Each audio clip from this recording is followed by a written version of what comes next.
Dear representatives of the government, the Turkish Armed Forces, Excellencies, colleagues, distinguished guests, ladies and gentlemen. A friend in need is a friend indeed. And we saw how meaningful this proverb is just 3 months ago, when Kiev was affected by the disastrous earthquake. Let me say once more before we start the celebrations, get which also to the Constitution of 3rd May 1791, which is considered to be one of the biggest achievements in the history of Poland, not only of Poland. Actually, it's the world's second constitution after the US and the first one in Europe. The 3rd May Constitution was designed to redress some long-standing political defects of the Polish-Lithuanian Commonwealth, a unique confederation that for over 2 centuries have been common home to many generations of Poles, Lithuanians, Ukrainians, Belarusians, Jews, and many others. Unfortunately, this reform effort provoked a hostile reaction by the Commonwealth neighbors, and it was erased from the political map of the world in 1795.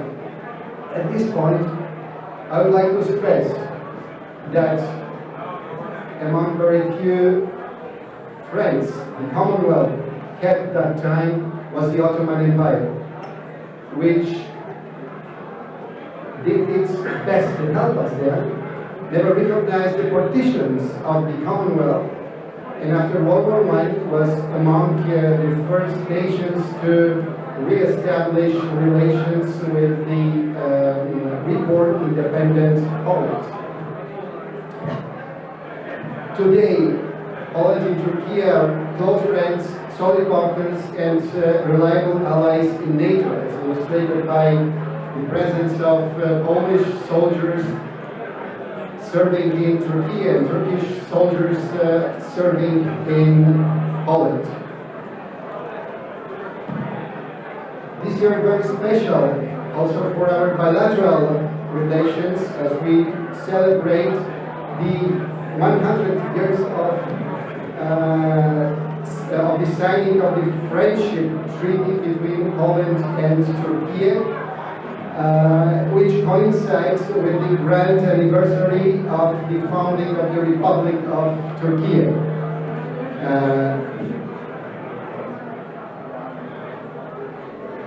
Nice yıllara Türkiye.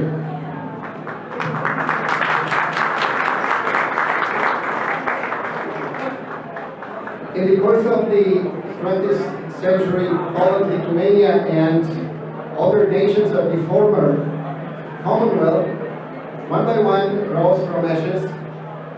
Some of them joined NATO and the EU, whereas others were less fortunate. One of them is Ukraine, that has fallen victim to a brutal and unprovoked aggression by Russia, and for over a year has been fighting a war in defense of its right to be an independent state. The brave Ukrainians are fighting not only for their own future, because the result of this war will have enormous impact on how the world in which we live will look like for decades to come. For that reason, we should do everything possible to support them, both in their fight against the aggression and in their efforts to join the EU and NATO. And last but not least, I'm very glad to have here with us, maybe some of you have already know this, my dear predecessor and good friend of mine, Jakub Kumov. Welcome, Kumov. Thank you very much. To keep this tradition in Ankara, to celebrate May 3rd Constitution Day together in this Lublin Triangle. Because this Lublin Triangle represents not only our historical heritage, but the determination of Lithuania and Poland to support Ukraine on its path of integration to the European Union and NATO. When we met on this occasion last year, we were still in shock of the war which was started by Russia and by the brutality of the aggression. Now we see strength of Ukraine to defend itself and strong determination of the international community to support Ukraine.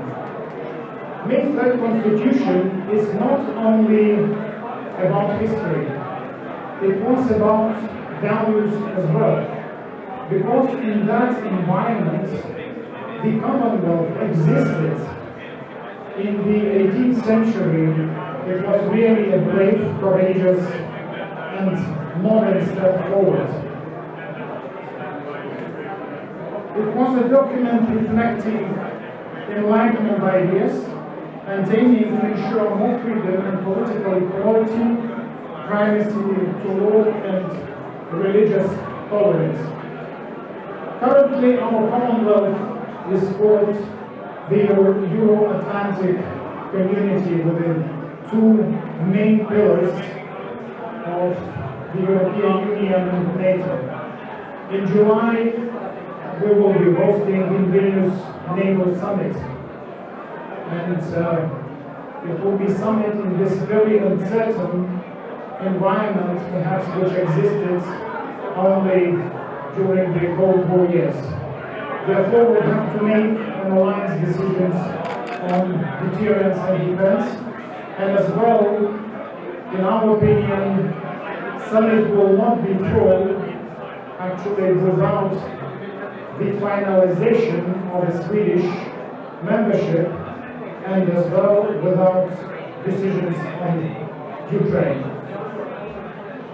And I will repeat myself from previous year that these occasions, as today when we celebrate May 3rd Constitution Day, it's really answer perhaps to this question, where this strong determination in Lithuania and in Poland to support Ukraine comes from. Thank you very much for being Population leaving the territory of the Rzeczpospolita at the time. Secondly, I would like to express deep gratitude to Poland, Lithuania, Turkey, and all the countries who support Ukraine in this terrible time. You know, this war is really unpredictable, unjustifiable, and the war which no one expected. Even no one expected that we will survive so long. But thanks to you, and to the words that international solidarity became not just words but deeds, and the words that which have traditionally historical ground for your and our freedom became a practical term.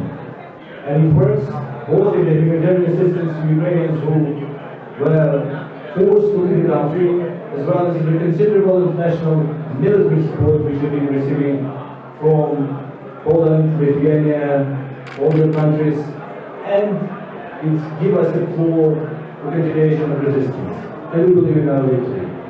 And also I would say that historically, we have many reasons to be proud of our joint life, enjoying our life together. So we have this heritage which helps us today to work together, to defend together. We are also inspired by the victorious and glorious fight of Atatürk, which was also organizing his nation against the superior power. And today, Ukraine is also continuing its liberation war inspired by all these historical grounds. So congratulations once again. Thank you very much. This wonderful day. It's a very meaningful day. I congratulate Ukrainians all for this day. I would like to thank everybody to be here. We are here as all countries based on rule of law, democracy and human rights, two candidates of the EU and also 3 NATO countries and 4 democracies. And it's because of this so meaningful. And I would like to also thank these 3 representatives of our very precious friendly countries for their big solidarity that they showed after the earthquake. Turkish people and Turkish state will never forget this solidarity. Now, we will also keep the same solidarity under these difficult times. Our position on Ukraine is very clear. We will be always more constitutional based, hopefully in peace. And also, we would like to have people-to-people relations to increase more. 1.1 million Polish people visit us, 200,000 Ukrainians from in our country. And also, I'm sure that in all areas, trade, tourism, our DNA survey, together with us. Thank you very much.